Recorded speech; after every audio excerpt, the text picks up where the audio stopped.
closing of the Feast of Purim.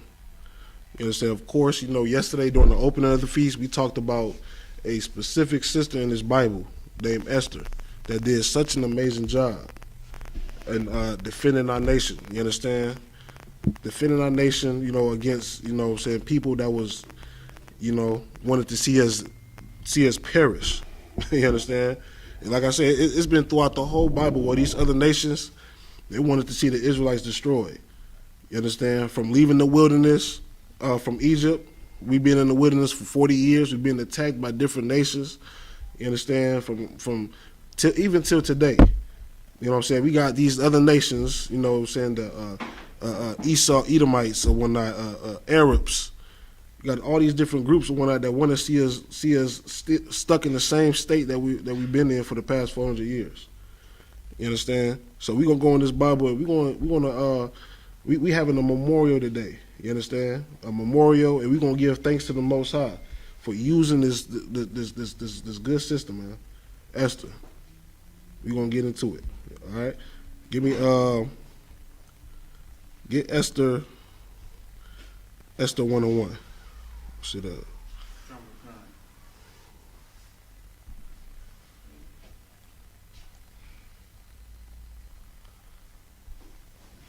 Esther chapter 1, verse 1. Okay, no. Go down to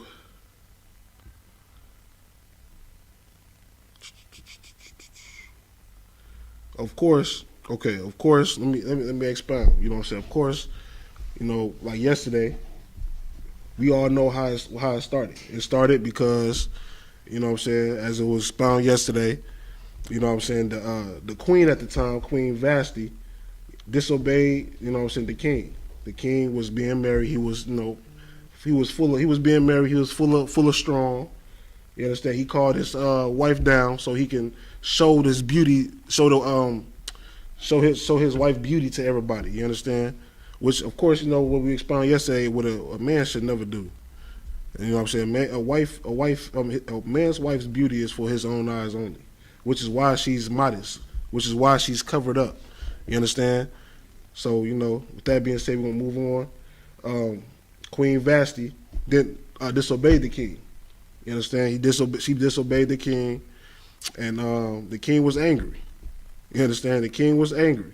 The king, king was angry, and then now all his chamberlains, all his servants, the people that's in the court, they looked at that as, we got to do something about this. We got to do something about this, or our household's going to be in jeopardy. Our household's going to be in danger. You understand? So, of course, we're going to go down to 12, Esther 1 and 12. Esther chapter 1, verse 12. No. Yeah. Go ahead, Esther 1 and 12. We're going to start from right here. Esther chapter 1, verse 12. Uh-huh. But the queen Vashti refused to come at the king's commandment by his chamberlain. Uh-huh. So, the queen refused to come. Keep going. Therefore was the king very wroth. The king was angry. You understand? He's the king. You know what I'm saying? Whatever he should say, go. You understand? It don't matter if you're a queen. It don't matter who you is. You know what I'm saying? On this earth, you know what I'm saying? The king has the final say. Keep going. Khan, and his anger burned in him. Right. Keep going. Verse 13. Then the king said to the wise men, which knew the time, for so was the king's manner toward all that knew law and judgment. So, the king went to his wise men. The people, for example, who would be the wise men today in the government, United States government? Who would be considered the wise men today? Anybody? Go ahead, sis. Yeah, the politicians. You know what I'm saying? Your politicians, your lawmakers. These are men that's considered wise amongst the people. That's why they're in these powerful and high positions. You understand? They make the laws. You know what I'm saying? Because people consider them wise. But the only thing is, in this society, people consider anybody that has money wise. You understand? People think having riches automatically makes you wise. You understand? Which is like some of these Christian pastors, you know what I'm saying, that has all this money. For example, what's the cat that was running for senator? Forgot his name. Go ahead. Raphael Warnock. You understand? He has, you know what I'm saying, a ton of wealth. You know what I'm saying? A ton of wealth that was being generated from the church that he was operating. Wasn't that Martin Luther King's church? Which is Martin Luther King's church. You understand? That's a famous church. That's a famous church. Everybody all across, every black person across the world will come to Atlanta just to go to that church. You understand? And imagine all the donations that they get. Imagine all the funding that they receive. And I guarantee you it's going into his pocket. You understand? Now he wanted to get, you know what I'm saying, into a higher position, which is why he's running for senator. You understand? You just, you know, you can't be just a black man with money no more. You got to get into black man with in the politics. Well, you know what I'm saying, I'm getting off the topic, but you know, let's go ahead, keep reading. Go ahead. Verse 14. Mm-hmm. And the next unto him was Karshina, Right. Shethar, Right. Admatha, Tarshish, Marise, Mm-hmm. Marcina, and Memucan, Right. Keep going. the 7 princes of Persia and Media, Right. which saw the king's face, and which sat the first in the kingdom. You know what I'm saying? So this is 7 other powerful men, other princes and kings up in this empire. Of course, he's the king. He runs everything. But also, you set up different, like, governors. It's like what America has today. You know what I'm saying? You got a city, and that city is ran by who? A mayor. You understand? But you got all these different cities that's ran by mayor. It has to be ordered. It has to be ran by someone that's in a higher position than the mayor. Who is that? The governor. The governor governs the whole state. So you could consider these like your princes. You know what I'm saying? According to the Bible. That's who he confronted. Not confronted. These are who he was talking about. His wise men. These are his governors that he has placed all across his empire to, you know, watch his empire, to judge matters on whatever the case he has. All right, keep reading. Verse 15. Mm-hmm. What shall we do unto the queen Vashti according to law? Right. Because she have not performed the commandment of the king Ahasuerus by the chamberlain. You understand? So, you know, these men came together. They saying, what should we do to her according to the law? She disobeyed the king. You know what I'm saying? It's, in most cases, you know, back in these times, you disobeying the king resulted in death. You understand? Most of the time, it resulted in you dying because you disobeyed the king. Now, she's a queen. You understand? So now they're saying, now, what should we do to her? If it was anybody else, then the answer would have been easy. You understand? But she's the queen. This is the king's wife. Now I come to the other, okay, now what should we do to her? Keep going. Verse 17. Uh-huh. For this deed of the queen shall come abroad to all women. Right. So that they shall despise their husbands in their eyes. Right. So, you know, everybody's women's going to hear about what the queen did. You know what I'm saying? It's almost like women empowerment. It's like the feminist movement all over again. This is like almost the first feminist movement that was about to happen. I'm saying, yeah. You understand? This is about to happen because guess what? All it takes is for a woman that has status, that has some type of authority, that has some type of power to influence other women. That's what ain't that what the feminist movement did? You understand? The feminist movement used, you know what I'm saying, key people, especially amongst black people. You know what I'm saying? But, you know, key people like, well, who? Like Margaret Sanger. Who else? You know what I'm saying? Of course, your black leaders. You know what I'm saying? Black female politicians, black female so-called pastors or prophetess. You know, they use all these, you know, people, women with status. You know what I'm saying? Using people like, go ahead. Like I said, they also use entertainers as well, sir. Yeah. Entertainers too. Oprah. You understand? Oprah, who else? Stuff like that. You know, people like that. People like Oprah. Oprah status. Of course, I mean, it's no big, you know what I'm saying? It's not a big thing. It's a public thing, you know. Oprah feels about how she feels about, you know, the feminist movement. She backs it up 100%. She backs up Planned Parenthood. She backs up all of that. You understand? So, you know, of course, why not? That's why she's a billionaire. She's a billionaire. Go ahead. Islam, you know, feminism also comes from gay white women. Yeah. It started off with them. Yeah, it has. It started off with white women. You understand? It started off with white women. White women, you know what I'm saying, want to have equal opportunities and equal employment with men in the workplace. You know what I'm saying? So, of course, they wanted to make a movement. And then, you know what I'm saying, how to make a movement more stronger? Get black women on board. Get all types of women on board. So that's what they did. This is why the black community is destroyed how it is. You know what I'm saying? White women had the started the feminist movement, and guess what? They went back to their husbands. They knew exactly their position, so they went back to their husbands. They just wanted a little bit more money. They got that. They went back to their women. But black women, black women still destroyed. You know what I'm saying? Right. Don't care about you know what I'm saying? Y'all could just go outside and look at. I mean, do I need to explain? Go ahead, Tamil. These white women, they were gay. Like they wanted to be with women, and they wanted equal opportunity to work, so they could take care of their women and be men. Wow. Yeah. And there's always a secret agenda behind stuff like that. You understand? The feminist movement. I mean, it's about a gay movement. It was Black Lives Matter. Black Lives Matter started off as a, you know what I'm saying, about the cop shooting and whatnot. You know what I'm saying? Cop shootings, black men and whatnot, black people, period. And then somehow, you know what I'm saying, the homosexuality agenda got mixed in.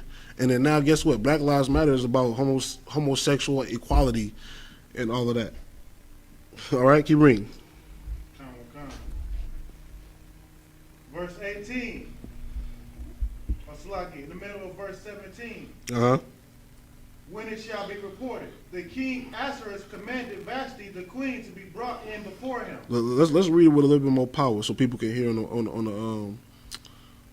live. Come. The king Ahasuerus commanded Vashti the queen to be brought in before him. Right. But she came not. Verse 18.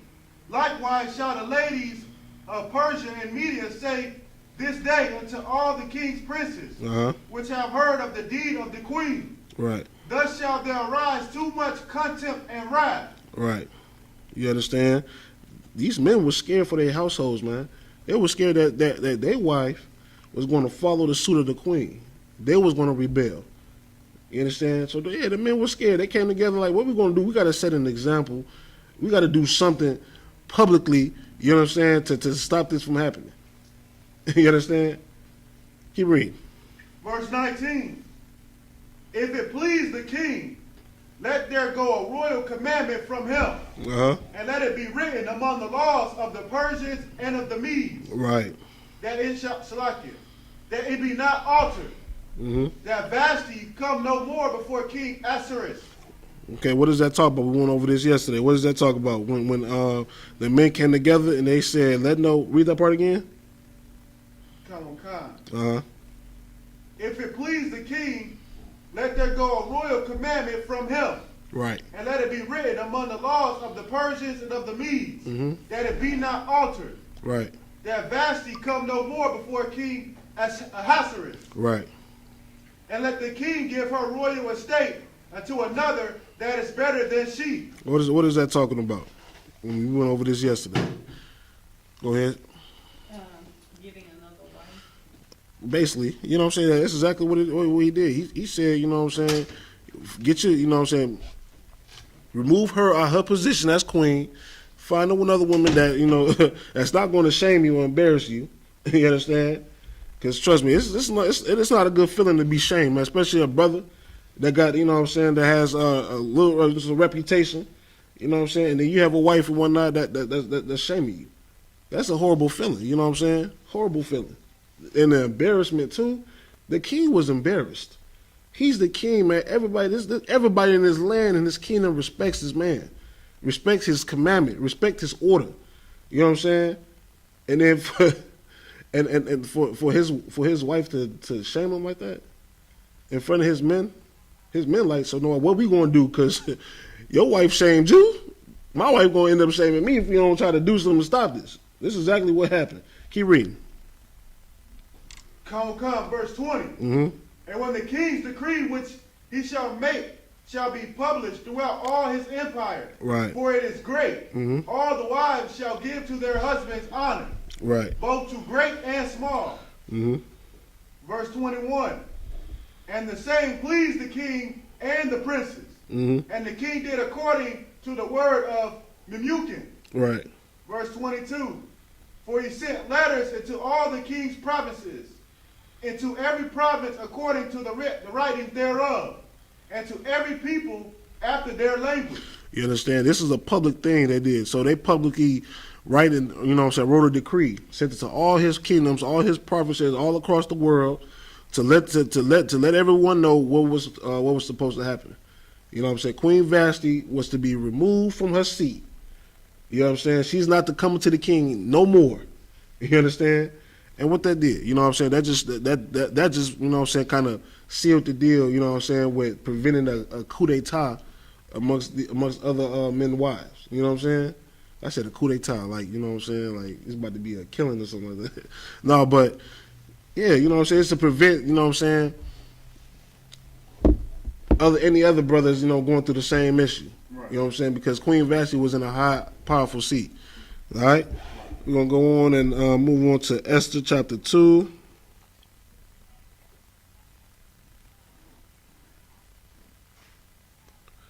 Verse 1. Start at verse 1. Esther chapter 2, verse 1. Right. After these things, when the wrath of King Ahasuerus was appeased, Right. he remembered Vashti Uh-huh. and what she had done, Right. and what was decreed against her. Okay, we're going to move past that because everybody know already, you know what I'm saying, what's going on right now. You know what I'm saying? We're going to get into the point where, Purim. Of course, we talked about all this yesterday, so this is all still fresh. So, you know what I'm saying, of course, Purim, like, you know what I'm saying, if you look at the board, Purim means to cast lots. You know what I'm saying? Roll the dice. You understand? It's a game of chance. That's what it is. When you roll dice, you know what I'm saying, it's a chance that the Lord going to be with you, and it's a chance the Lord isn't going to be with you. You know what I'm saying? This is exactly what happened. You know what I'm saying? This is why we call the Feast of Purim. That's why today is called the Feast of Purim. You know what I'm saying? Because, of course, we're going to get into it. You know what I'm saying? Haman, which was a devil, tried to get the nation of Israel wiped. You know what I'm saying? With his lies and his deceit. Now, we're about to go ahead and move on to Esther chapter 2.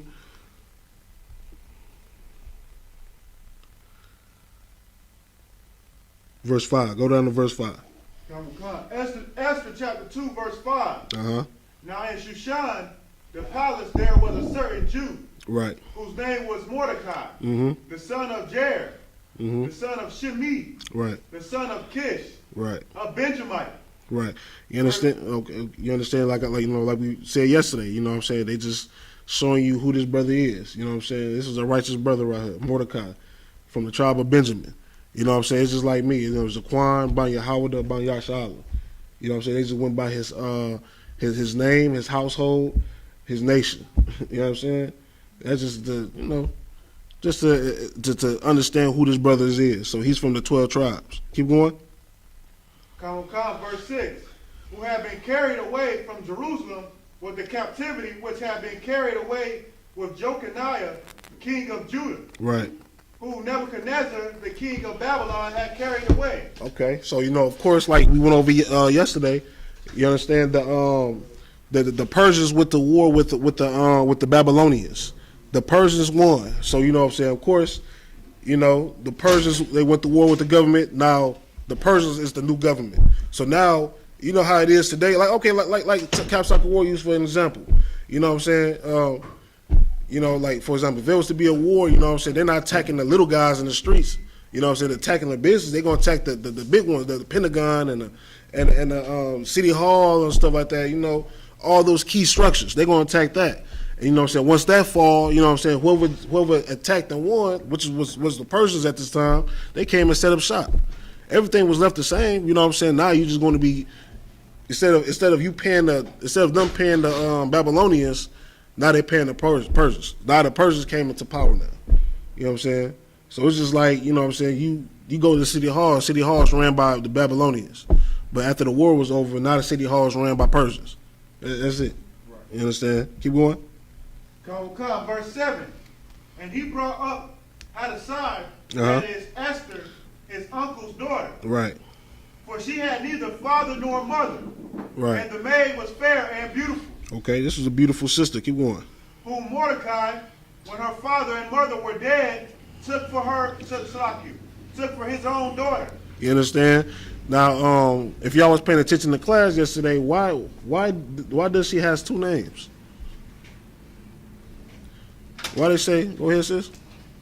One is a Hebrew name and one is a Right, just like we have. Just like today. This is how you know that the I.S.U.P.K is the home of the truth. You understand? We got Hebrew names. You know what I'm saying? Of course, we born in the world. We got slave names. You know, these are names that the white man knows by. But of course, you come in the truth. You understand? You get raised up. You change your ways. You change your life. You change your mind. You get a brand new name. Your new name represents the change that you had did. You understand? The changes that you have done. So you get a new name. Of course, you know what I'm saying? You know, all of our business and all of our personal life and everything, you know, is ran still through our slave names, which is why she has two names. You understand? She got Hadassah, which was maybe, I don't know if it was a Hebrew or slave name or whatever, and Esther. You understand? But, okay, keep going. Verse 8. So it came to pass, when the king's commandment and his decree was heard, and when many maidens were gathered together to Shushan the palace, to the custody of Haggai, that Esther was brought also into the king's house. Right. You know, well, you know, of course, the king, you know what I'm saying, had a lot of, you know what I'm saying, beautiful women in his Shushan, in his palace. You know what I'm saying? He was trying to, you know, pick and choose, see which one's going to take the role of Vashti, replace Vashti as the queen. You understand? So, you know, of course, you know, she, you know, the sister gained favor in the eyes of the king. Keep going. To the custody of Haggai, keeper of the woman. Right. Verse 9. And the maiden pleased him, and she obtained kindness of him. Right. And he speedily gave her things for purification. Purification. Okay. Keep on. Keep on. With such things as belonged to her, and 7 maidens, which were meet to be given her. Right. So, you know, Esther, you know what I'm saying, Esther saw, you know, got favor within the king's eyes. So the king chose her. The king chose her to take for his wife. You understand? So, you know, he was going to marry, gave her, you know, purified her, you know what I'm saying? He gave her maids and all of that. Gave her the whole shebang. Keep going. Out of the king's house. Right. And he preferred her and her maids unto the best place of the house of the woman. There you go. You know what I'm saying? Go ahead. Verse 10. Esther had not shewed her people nor her kindred. Right. For Mordecai had changed her that she should not shew it. You understand? Like, it's just like today. You know what I'm saying? You go to work. Of course, you know what I'm saying, when you first come in the truth, you got that zeal. And, you know, you at the job and you say, yeah, I'm an Israelite. You wearing the big old charms, the shield in your, you know, your necklace. You got wearing the earrings, shield in your earrings. You know what I'm saying? But at the end of the day, you know, like we brought out yesterday, you know what I'm saying? You got to, you know, work is work. Work is where you know what I'm saying, you go and make your money, make your bread or whatever. You know what I'm saying? Then anything else after that, you know, it is after that. You understand? So keep going. Verse 12. Now when every maid's turn was come to go into king. All right, drop that. Go down to.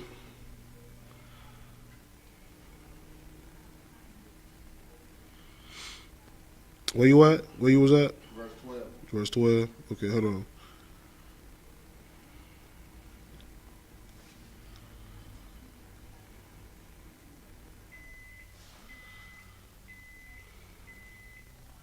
All right, let's drop down to 17. Verse 12, verse 17. And the king loved Esther above all the women. Right. And she obtained grace and favor in his sight more than all the virgins. Right.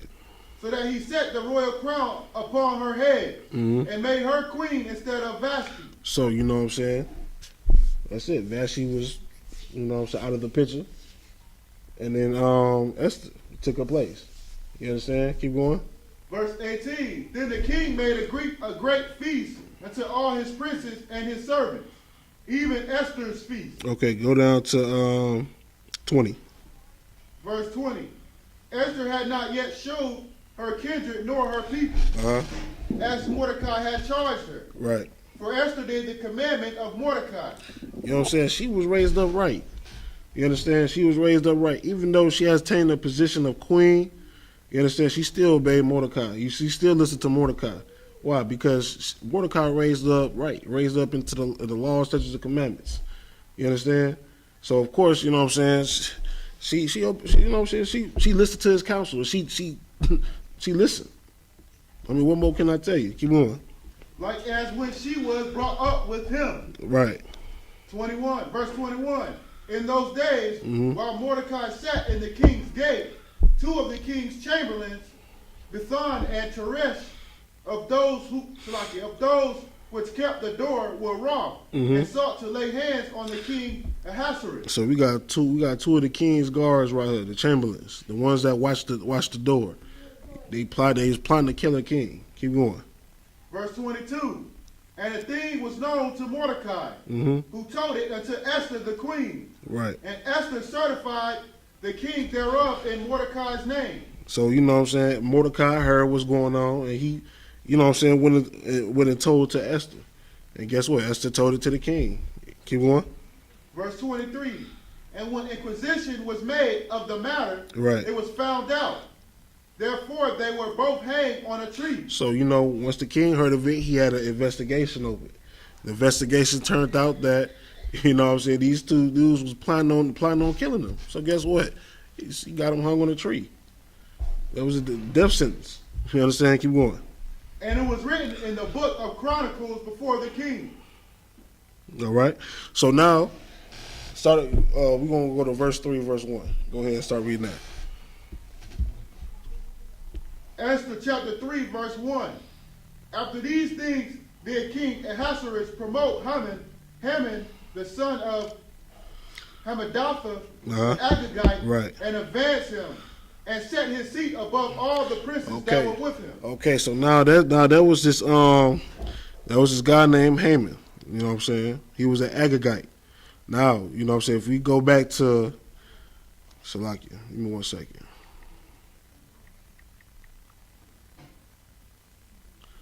So give me 1 second, y'all. Give me 1 second.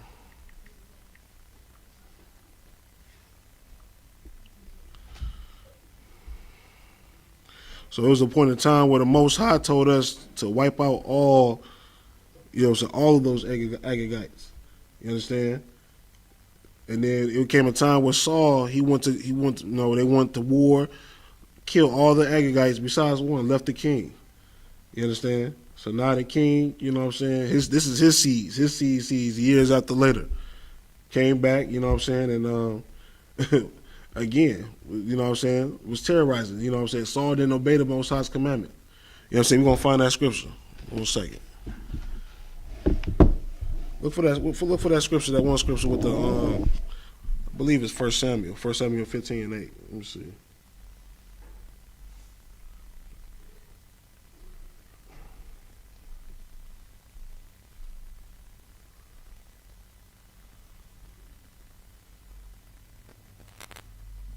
Okay, go ahead. This is 1 Samuel 15 and 8. Go ahead and read 1 Samuel 15 and 8. Let's get that. 1 Samuel chapter 15, verse 8. And he took Agag, the king of the Amalekites. Let's go to verse 6. Verse 6. And Saul said unto the Kenites, Go, depart, get you down from among the Amalekites. Verse 7. Verse 7. And Saul smote the Amalekites. No, Amalekites. Yeah.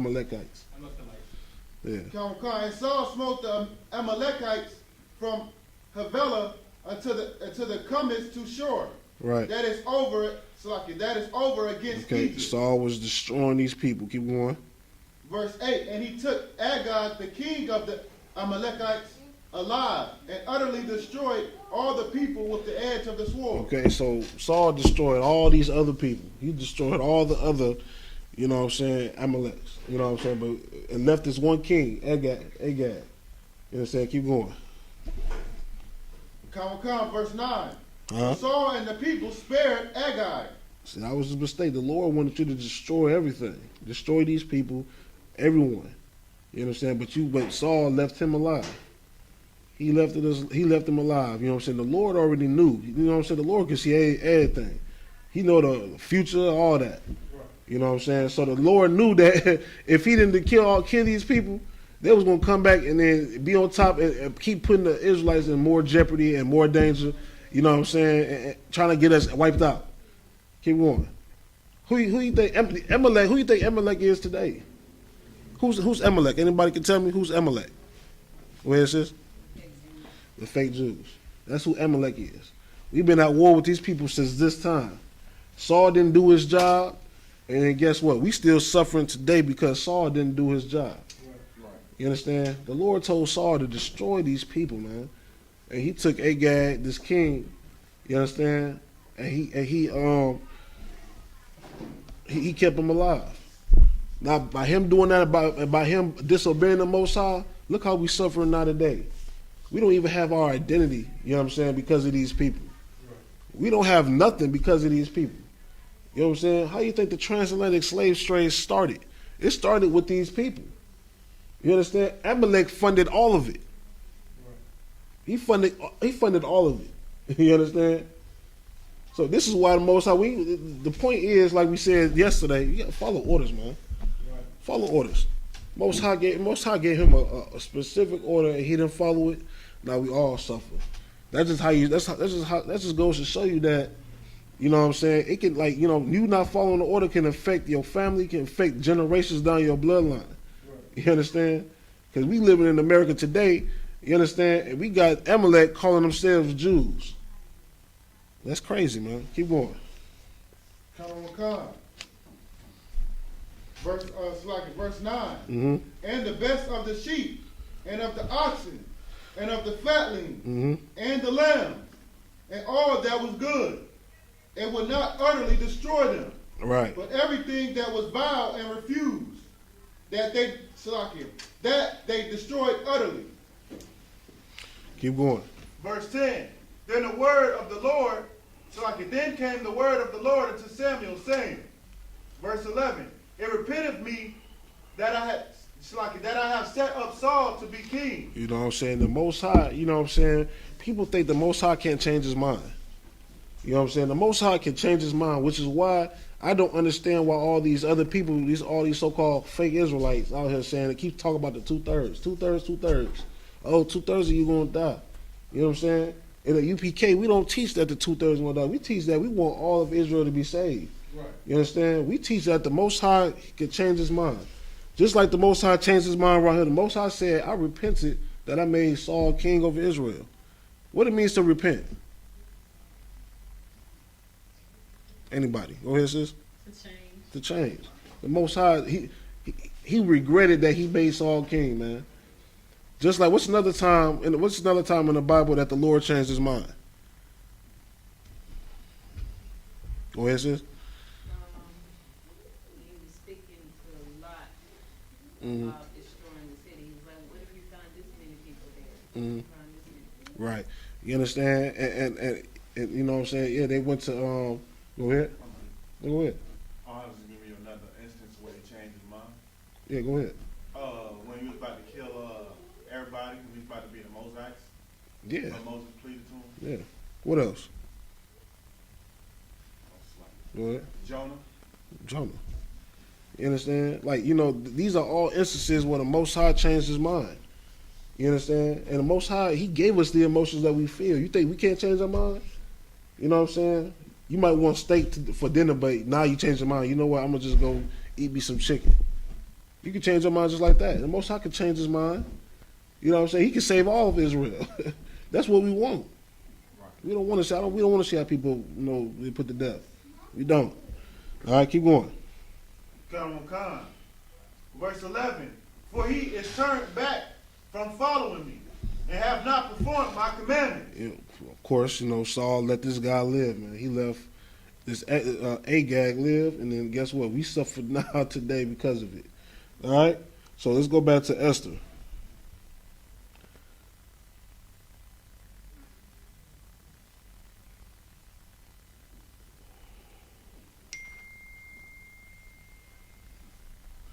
All right, let's go back to Esther. Where you left off at? Verse 1? Yeah, go back to verse 1. Esther 1:1, yeah. Esther chapter 3, verse 1.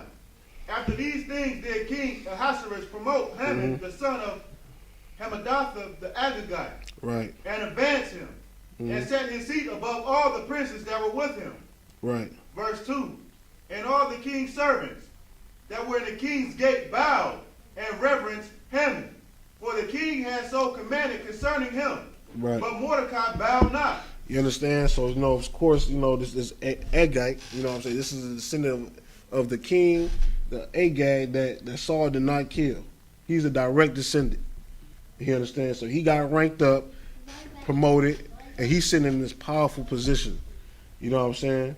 This powerful position, and the king wanted everybody to reference him. You understand? The king wanted everybody to show reverence to this man. You know what I'm saying? He's my right hand man.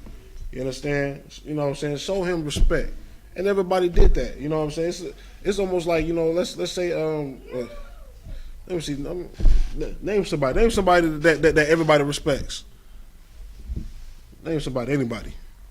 Name someone that people out here respect. It's like I said, people out in the world respect. Yeah, in the world.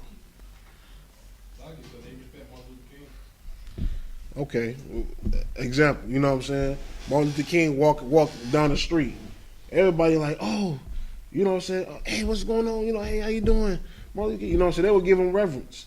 You know what I'm saying? They would, I ain't gonna say worship him, but they would, you know what I'm saying, give him the respect that he's due. That's what these people did with Haman. Everybody did it, but but Mordecai did not. Mordecai didn't reverence him. He didn't bow towards him. He just treated him like just a regular old dude. You know what I'm saying? Keep going. Nor did him reverence. Verse 3. Then the king's servant, which were in the king's gate, said unto Mordecai, Why transgressest thou the king's commandment? Verse 4. Now it came to pass, when they spake daily unto him, and he hearkened not unto them, that they told Haman, to see whether Mordecai's matter would stand. For he had told them that he was a Jew. He told me he was a Jew. You understand? So Mordecai didn't care about reverencing him or bowing him. And, you know what I'm saying? The other cats asking him, why you not listening to what the king said? He made a decree. He said, man, we got to reverence this guy. You know what I'm saying? Mordecai said what we all say in I.S.U.P.K. You know what I'm saying? Look, because we Jews up here. We Israelites, you know what I'm saying? We don't bow to no man but the king. Most High Christ, that's who we bow to. We ain't bow to no heathen gods, no heathen man. You understand? We're not worshiping no heathen man or none of that. You know what I'm saying? We're not worshiping man. People, we worship the Most High. You know what I'm saying? We give reference to our king. You understand? Because why? Because he earned that. He earned that position. You understand? Just like we reverence the Most High, we got to reverence the king too. All right? Keep going. Come, verse 5. And when Haman saw that Mordecai bowed not, nor did him reference, then was Haman full of wrath. Man, look, this guy was mad.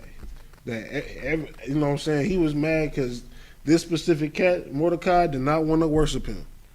He had everybody's respect. Everybody's sitting there worshiping him. Everybody's giving him reverence and his dues.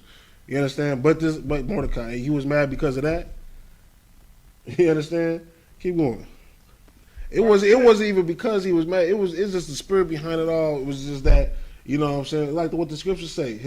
Our seed and his seed will be at war. You know what I'm saying? Will always be, you know what I'm saying? You know what I'm saying? Be rocky. You know what I'm saying? He's gonna always hate us. That's what it is, man. It's stemming from that hate. That's stemming from that hate because guess what? You don't think Agag told his sons and his whatever kids that he had, man, you know what I'm saying? I hate these people, man. Whatever, you know what I'm saying? You grow up or whatever, you know what I'm saying? You destroy these people. You think he didn't teach? You think Agag didn't teach his kids? You know what I'm saying? About what the Israelites did to him and his people? Yeah, of course he did. Of course he did. You know what I'm saying? And to find out that he was a Jew too at that made him even more angry. Because guess what? You know what I'm saying? It's just like, you know what I'm saying? Something happened to your people. Guess what? You're gonna remember. Agag remember.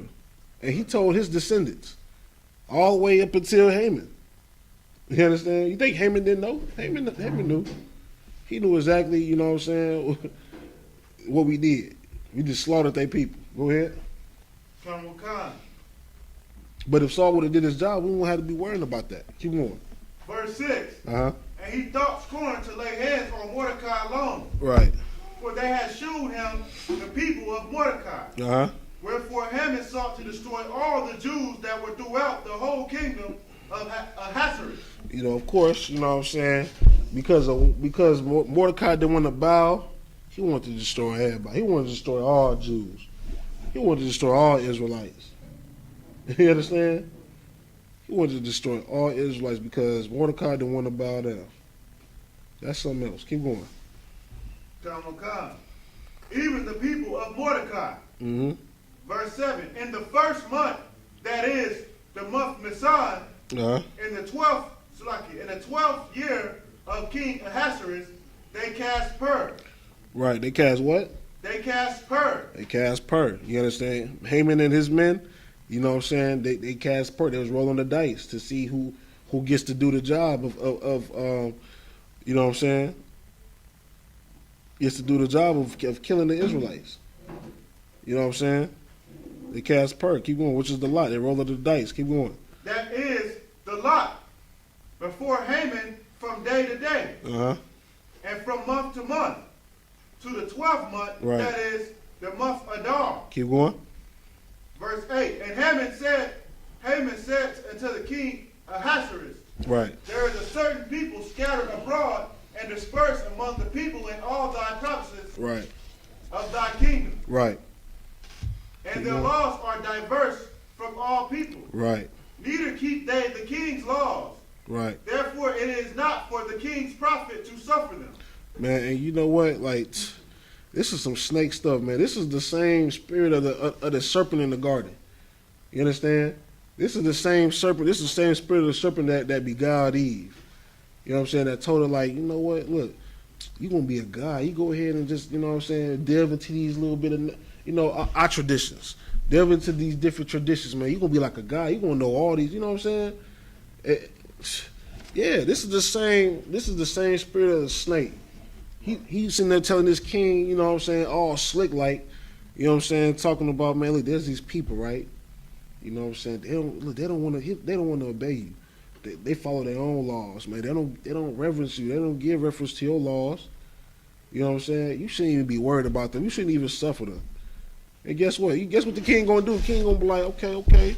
You know what I'm saying? You said these people don't do what? They don't follow my laws? Oh, okay. So what you think I should do with them? Keep going. Come. Verse 9. If it please the king, let it be written that they may be destroyed. That they may be what? That they may be destroyed. So this guy, man, this snake right here, man, talking all nice and slick to the king, lying in his deceitful ways, telling him about, you know what I'm saying, these people, man, needs to be destroyed, man. You shouldn't even suffer them. You know what I'm saying? Of course, this is the king's right-hand man at the time. So, you know, you know what I'm saying? This is his right-hand man.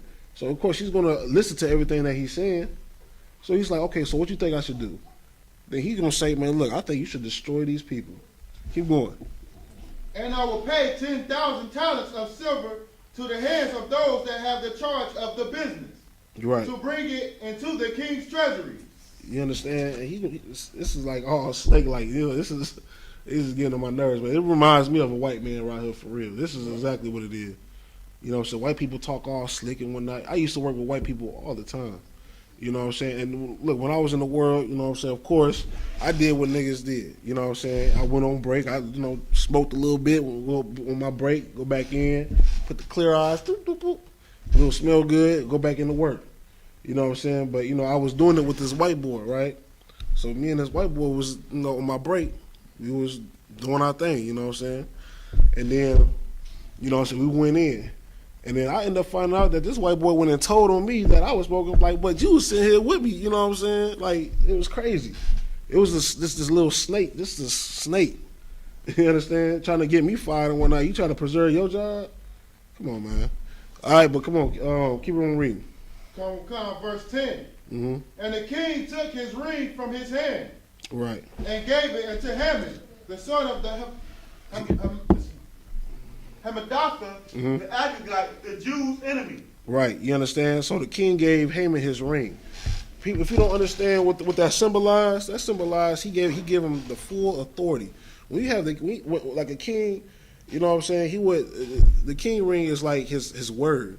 When you get a letter from the king, you look on the back and you see that wax stamped with the king's signature. You know this letter came from the king. You understand? So you know whatever he writes or whatever Haman declares will be in the name of the king because the king gave him his ring. That means he gave him full authority to do whatever he need to do to get the mission done in his name. You understand? Keep going. Come, verse 11. Mm-hmm. And the king said unto Haman, the silver is given to thee, Right. and the people also, Right. to do with them as it seemeth good to thee. You understand? Keep going. Verse 12. Then were the king's scribes called on the 13th day of the first month, Right. and there was written according to all that Haman had commanded unto the king's lieutenants, Mm-hmm. and to the governors that were over every province, Right. and to the rulers of every people of every province according to the writing thereof, Mm-hmm. and to every people after their language. In the name of King Ahasuerus was it written, and sealed with the king's ring. Keep going. Verse 13. And the letters were sent by post into all the king's provinces to destroy, to kill, and to cause to perish all Jews, both young and old, little children and women, in one day, even upon the 13th day of the 12th month, which is the month of Adar, and to take the spoil of them for prey. Man, that was heavy. You understand? This devil, you understand? This devil beguiled the king to destroy the Jews. You understand? So a decree went out. He wrote up a proposal, wrote up a decree, sealed it with the king's ring. It's official. Sent it to all provinces. You know what I'm saying? Every part of his land, the king's land, received these orders, man. Received these laws, man. This commandment to kill all the Jews, man. Men, women, children, old, young, whatever. It's the same thing they do now. You understand? It's the same thing that these devils do now. They don't show no favor. What the scripture say? They don't show no favor for the young, the old, children, women, I mean, men, you know, whatever. It's the same thing. This is the same spirit that was in the garden. This is the spirit of the devil. This is the spirit of the serpent that was in the garden. All right, keep going. Come, verse 14. Uh-huh. The copy of the writing for a commandment to be given in every province was published unto all people, Right. that they should be ready against that day. Uh-huh. Verse 15. The post went out. So of course, you know, it was a certain day that all this was supposed to go down, which was the 13th. You understand? The 12th month on the 13th day. You understand? Everybody was supposed to. It was a kill. It was going to be a killing spree. You understand? Keep going. The post went out, Mhm. being hastened by the king's commandment. Right. And the decree was given in Shushan the palace. Mm-hmm. And the king and Haman sat down to drink. Right. For the city Shushan was perplexed. You understand? Of course, everybody received these decrees. You understand? And yeah, it was crazy. Keep going. Verse 4. Esther chapter 4, verse 1. Esther chapter 4, verse 1. Uh-huh. When Mordecai perceived all that was done, Right. Mordecai rent his clothes. He did what? He rent his clothes Keep going. and put on sackcloth with ashes, Right. and went out into the midst of the city, and cried with a loud and a bitter cry. Mm-hmm. Verse 2. And came even before the king's gate, for none might enter into the king's gate cloth with sackcloth. You understand it? You know what Mordecai did? Mordecai ripped his clothes up, you know what I'm saying, put ashes on his head, put on the sackcloth. You know what I'm saying, like we went over yesterday. That was a sign of mourning. That was a sign of great grief. You understand? Great grief. And this is what this was a custom of the Israelites. This is our custom to show that we was mourning. You understand? It was parts in the scripture one night where, you know, we disobeyed the Most High. and we was coming back to the Most High, we had to mourn. We had to show that we was sorry. We would show we was, you know what I'm saying, in mourning. So, you know what I'm saying, when we see it, you know what I'm saying, guess what people would do? People would rent their clothes and put on sackcloths and cover their head in ashes, and, you know what I'm saying, that was to show the Most High, you know what I'm saying, look, Lord, we were sorry for what we did. Yeah, this is an Israelite custom. You understand? Keep going. Come, verse 3. Uh-huh. And in every province, whithersoever the king's commandment and his decree came, there was great mourning among the Jews, Right. and fasting, and weeping, and wailing. Yeah. And many lay in sackcloth and ashes. See, I mean, there was just an order. There was an order that just came out, a commandment that just came out to kill all the Jews. What you think? Everybody was like, man, look, we got to pray to the Most High about this, and that's what we did. You understand? And what's so heavy about this is, even though we was in this captivity right here, we still knew who we were. You know what I'm saying? We still understood that we were Jews. We still understood that we had to keep the laws. We still understood that, you know what I'm saying, that the Most High was our power. And, you know what I'm saying? In order to turn our captivity, all we had to do was, you know what I'm saying, pray to the Most High and just, you know, for a way out. You understand? But now in society today, in America, we don't know who we are. You know what I'm saying? We've been named different proverbs and bywords, you know, Afro-American, African-American, Negroes, you know, all types of colors, you know, like all types of other names. Right. You know what I'm saying? We can't even pray to the Most High to help us out because we don't even know who the, you know, we forgot who the Most High was. It's been beat out of us. Like, I'm talking about literally beat. You know what I'm saying? Beat. You know what I'm saying? Like, white people has done an atrocity. And then Amalek, on top of that, took our identity too. They calling themselves who we are. You know what I'm saying? So, man, and they getting reverence for that. They getting reverence for that. You know what I'm saying? It's crazy. Keep going. Come, verse 4. Uh-huh. So Esther's maids and her chamberlains came and told it to her. So like he told it her. Right. Then was the queen exceedingly grieved, and she sent raiment to clothe Mordecai. You understand? So Esther saw, you know what I'm saying, Esther sent his her maids to go give Mordecai clothes. Mordecai said, I don't want that, because, you know, of course he was in mourning. This is a custom. Keep going. And to take away his sackcloth from him. Uh-huh. But he received it not. Mm-hmm. Keep going. Verse 5. Then called Esther for Hatak, one of the king's chamberlains, whom he had appointed to attend upon her, Mm-hmm. and gave him a commandment to Mordecai, Keep to going. know what it was and why it was. Right. Verse 6. So Hatak went forth to Mordecai into the street of the city, which was before the king's gate. Verse 7. And Mordecai told him of all that had happened unto him, Mm-hmm. and of the sum of the money that Haman had promised to pay to the king's treasuries for the Jews, to destroy them. You understand? So at this moment, so, you know what I'm saying, Esther sent, you know what I'm saying, people to go talk to Mordecai.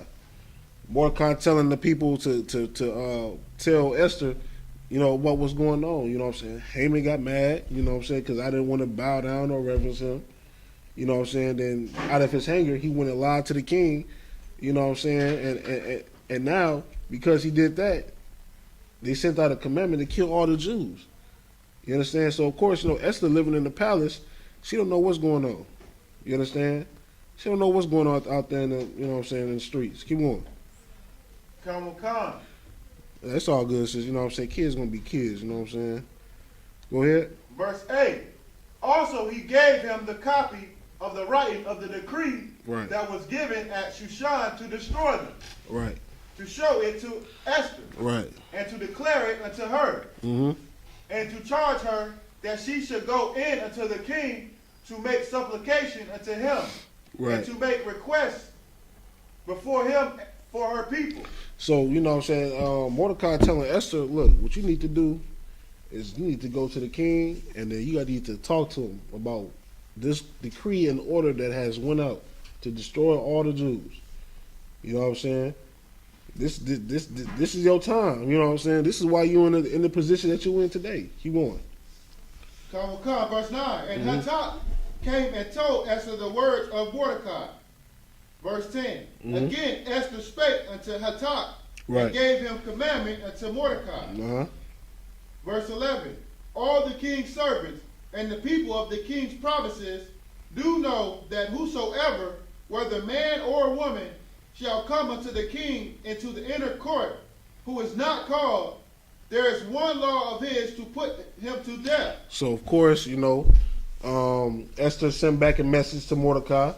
You understand, telling Mordecai that the king made a law that if they not called, they're gonna get put to death. You know what I'm saying? So of course, she's scared. She like, man, look, I don't want to just walk into there and just talk to him. You know what I'm saying? Keep going. Come, except such to whom the king shall hold out the golden scepter, Uh-huh. that he may live. So you know what I'm saying? If you come into the king's court and you haven't been called, you was to die. Unless the king was hold out his golden scepter, then you would live, and then nothing will happen to you. You can come and talk to the king. Keep going. But I have not been called to come in unto the king these 30 days. So it's been 30 days since the king last called Esther. Keep going. Verse 12. And they told to Mordecai Esther's words. Mm-hmm. 13. Then Mordecai commanded to answer Esther, think not with thyself that thou shalt escape in the king's house, more than all the Jews.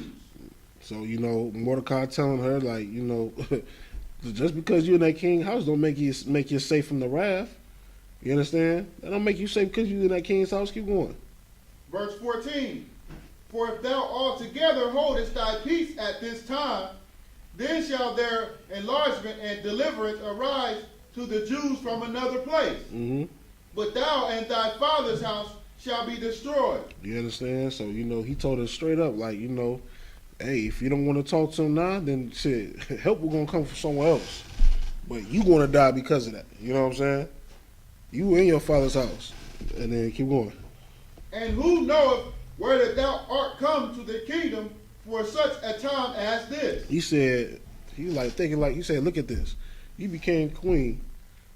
You know what I'm saying? Maybe the Lord put you in this position, you know what I'm saying, for a time like this, to help your people. You know what I'm saying? And then you know what I'm saying, even till today, you know what I'm saying, it's a lot of sisters, man, that's in positions of authority to help their people out. You understand? It's a lot. But do they help their people out? No. Some do, you know what I'm saying? I'm not gonna lie, you know what I'm saying? Some do, you know what I'm saying? But the majority don't. Why? Because at the end of the day, this is Esau's kingdom. Esau, at the end of the day, got control of all of that. They got the control of the say-so, control of, what's what. You know what I'm saying? It's just like, you know what I'm saying, the mayor of Atlanta, Mayor Keisha. You understand? She got the authority to improve the lives of blacks and Hispanics. Is she? No, I don't think so. Why? Because at the end of the day, she's just a puppet, man. Just a puppet for someone else with the bigger strings. Right. That's it. You understand? That's it. Keep going. Verse 15. But she do have a platform. You understand? She do has a big platform that she can speak. She can talk and speak. You understand? Keep going. Verse 15. Uh-huh. Then Esther bade them return Mordecai this answer. Right. 16. Go, gather together all the Jews that are present in Shushan, Mm-hmm. and fast ye for me. Right. And neither eat nor drink 3 days, Right. night or day. Right. I also and my maidens will fast likewise. You And understand? so, Go ahead. Finish that. Kamakan. And so will I go in unto the king, which is not according to the law. So right there, right here. So Esther, she like, okay, say you're right, you absolutely right. So this is what I need y'all to do. If you could, say go ahead and do this. Just gather together all the Jews that you possibly can and just fast. Fast and pray. You know what I'm saying? For 3 days and 3 nights. Fast and pray. You know what I'm saying? And then of course Esther gonna go up to the king and see how it go. Go ahead. Kamakan. and if I perish, I perish. See, that's how we feel. That's how you should feel. That's what everybody that's what every man and woman in the I.S.U.P.K should feel. Right. Doing this work of the Lord, man. You know what I'm saying? If I die, I die. At least I know I died, trying to save my nation. Right. That's it. Most High gonna look at that, man, and show huge favor on you, man. You're gonna be back on this earth, who knows? With some great authority, great power, in a good position. You know what I'm saying? Who knows? But at the end of the day, that's how you gotta love. The scripture say you gotta love your brother as you love yourself. You know what I'm saying? Sisters too. You know what I'm saying? You gotta love your people that much that you willing to die for your people. That's how we gonna get up out of this, man. You know what I'm saying? You can't care about your own life over the lives of your other people. Mordecai reminded her of that.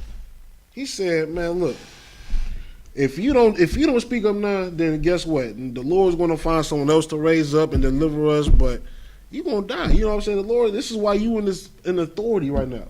This is why you the queen of the king. You understand? You got a platform. You in a position of a power. You understand? Keep going.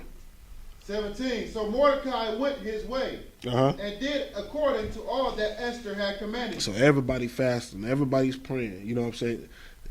That's what you got to do, man. Like, we going through situations like that. You gotta beg the Most High. That's why on the Sabbath day we all say our prayers. All the schools saying their prayers. We all trying to bug the Most High. We're going to bug them. You know what I'm saying? It's like you have your little kids, right? You know what I'm saying? And they want something. They're going to bug you all day about that. You know what I'm saying? Until you say something about, mention it or give it to them or whatever. You know what I'm saying? My son used to stay bugging me about, you know what I'm saying, going to the store, get some juices and some chips and some candy. You know what I'm saying? He used to remind me every 12 minutes. Say, "Hey, Dad, you gonna go to the store, right?" I'm like, "Yeah, just give me a minute." You know what I'm saying? Watch the TV. Just give me a minute. Ask me about 5 minutes later. "Can we go to the store now?" "Okay, come on, let's go to the store, man." You gonna keep bothering me. That's how you gotta bug the Most High. You gotta bug the Most High like that all the time. The Most High gonna be like, "Okay, man, look, it getting on my nerves now. Go ahead and just go help him out." You know what I'm saying? That's how you gotta be. The Lord is the Heavenly Father. You understand? All right, keep going. Come, verse 5. Uh-huh. Now it came to pass on the third day that Esther put on her royal apparel and stood in the inner court of the king's house. You said what verse you on? What verse? Chapter 5, chapter 1. Oh, 5 chapter 1. Chapter Oh, go ahead. 5, verse 1. Go ahead. Esther chapter 5, verse 1. Now it came to pass on the third day that Esther put on her royal apparel Mm-hmm. and stood in the inner court of the king's house, Right. over against the king's house. Mm-hmm. And the king sat upon his royal throne in the royal house, Mm-hmm. over against the gate of the house. Right. Verse 2, and it was so, when the king saw Esther the queen standing in the court, that she obtained favor in his sight. Mm-hmm. And the king held out to Esther the golden scepter that was in his hand. Mm-hmm. So Esther drew near and touched the top of the scepter. You understand? So, of course, what I'm saying, this king right here, say he a man. You know what I'm saying? Look, Esther was beautiful. You know what I'm saying? So he looking at her in the courtyard, he like, come here real quick. Hold out the scepter. She came in, you know what I'm saying? And then he like, "What you want? What's up? How you doing?" You know what I'm saying? You got to think. You know what I'm saying? This is a man right here. The king, even though the king got a lot of power and authority, he a man. A man love a beautiful woman. Keep going. Verse 3. Then said the king unto her, Mm-hmm. What wilt thou, Queen Esther? And what is thy request? It shall be even given thee to the half of the kingdom. Verse 4. And Esther answered, If it seem good unto the king, let the king and Haman come this day unto the banquet that I have prepared for him. So this is the setup right here. You know what I'm saying? Of course, he was looking all good in that courtyard, caught the eye of the king, obtained favor in the sight. King was like, "Man, come here real quick. Let me talk to you real quick." Hold out his golden scepter, because anybody that was called unannounced was to die. Period. You know what I'm saying? The king didn't even have to see it. You know what I'm saying? The guards would just do their thing. That was it. He held out the golden scepter. People saw the golden scepter being held out. That was it. She was cool to come in. And that's what he did. All right? Keep on going. Oh yeah, and then this is the time Esther. You know what I'm saying? Why she obtained favor in the sight of the king? She says, she threw her little 2-piece in, like, you know what? Look, if it pleases thee, you know what I'm saying? Let me throw a banquet for you and Haman. Keep going. Verse 4. And Esther answered, if it seem good unto the king, let the king and Haman come this day unto the banquet that I have prepared for him. Okay, keep going. Verse 5. Then the king said, cause Haman to make haste, that he may do as Esther hath said. Right. So the king and Haman came to the banquet that Esther had prepared. So you know what I'm saying? Haman, so the king, Haman's there, the king's right hand man. You understand? So the queen throwing a nice little banquet for them, not knowing that not knowing the queen is gonna, you know what I'm saying, put the coals in the fire, if I should say, you know what I'm saying, whatever that means. But do her thing, help her people out. Keep going. Verse 6. Uh-huh. And the king said unto Esther at the banquet of wine, Right. what is thy petition? So the king asking Esther, so what you want? What's your request? What's your petition? You know what I'm saying? What do you want? Keep going. And it shall be granted thee. Uh-huh. And what is thy request? Mm-hmm. Even to the half of the kingdom it shall be performed. So yeah, she can ask for anything. And he said, even to half the kingdom it would be performed. Meaning, you know what I'm saying, half the kingdom, whatever you want, it take up half the kingdom. Not all the kingdom, you know what I'm saying, but half the kingdom. Hey, you gotta see how the men is. Men was like half the kingdom, not all the kingdom, all right? Keep on. Verse 7. Then answered Esther and said, my petition and my request is, if I have found favor in the sight of the king, and if it please the king to grant my petition. And hold on, let's just you know what I'm saying, recognize how she sounded right here, you know what I'm saying? Like, nowadays women, you know what I'm saying, trying to act hard and act like a man and try to bark at a man like, whoa, whoa, whoa, whoa, whoa, whoa. Like, you ain't even got to do that to a man. You can use your femininity and you know what I'm saying? Hey, you can, go ahead. A lot of times when they talk like this, they get a lot further. Because when you talk crazy, men are trying to hear. I'm shut down already. I'm shut down. I'm not hearing nothing. After that, I'm not hearing nothing that's coming out your mouth. You understand? But when you talk all sweet and you just, you know what, baby, this and that, man gonna be like, yeah, okay. Give me more. Give me more, you know what I'm saying? Keep on going. And to perform my request, Uh-huh. let the king and Haman come to the banquet that I shall prepare for them. Right. And I will perform tomorrow as the king hath said. Then went Haman forth that day joyful and with a glad heart. You understand? So, of course, Esther was talking nice and sweet. You know what I'm saying? Of course, the king was like, okay, permission granted. You know what I'm saying? Yeah, had this banquet and whatnot. And then Haman, he all happy because he think it's going to be about him, you know what I'm saying? He like, yeah, I'm going to the banquet. If he was to get invited to a banquet with the king, then you was up there. You was in the high life. It's almost like right now you get invited to dinner by like the president of the United States or whatever the case may be. It's like even better. It's like you get invited to dinner with Commander General Yahanna. You understand? You sitting there like, everybody gonna know me now. You know what I'm saying? Everybody gonna see me. Everybody gonna know me now. Keep going. But when Haman saw Mordecai in the king's gate, that he stood not up, nor moved for him, he was full of indignation against Mordecai. Verse 10. Nevertheless, Haman refrained himself. So when Haman saw Mordecai out there in the gates, he was just mad. Because Haman, he was a brother in the truth. You know what I'm saying? He was a brother in the truth. A brother in the truth won't reverence no man, no famous man or nothing. We don't worship no famous person. You know what I'm saying? No, none of that. You know what I'm saying? We worship the Most High. We worship the Most High Christ. You know what I'm saying? Keep going. And when he came home, he sent and called for his friends, Uh-huh. and Zeresh his wife. Mm-hmm. And Haman told them of the glory of his riches. So, you know what I'm saying? Of course, Haman went home, got together with his friends, told his friends, come on, got on the phone, like, you know, if they even had phones around that time. They was, man, come on over, man. I got something to tell y'all. You know what I'm saying? Come on, you know, come make y'all some dinner. Come on. Get some to drink. Come on. You know what I'm saying? Keep going.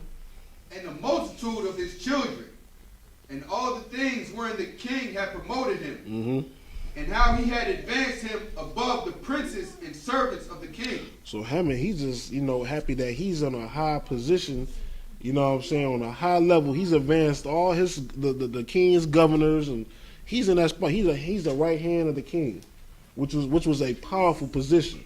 You know what I'm saying? You the go-to man of the king. The king wants something done, he gonna go to the right hand man like, hey, I need this and this done.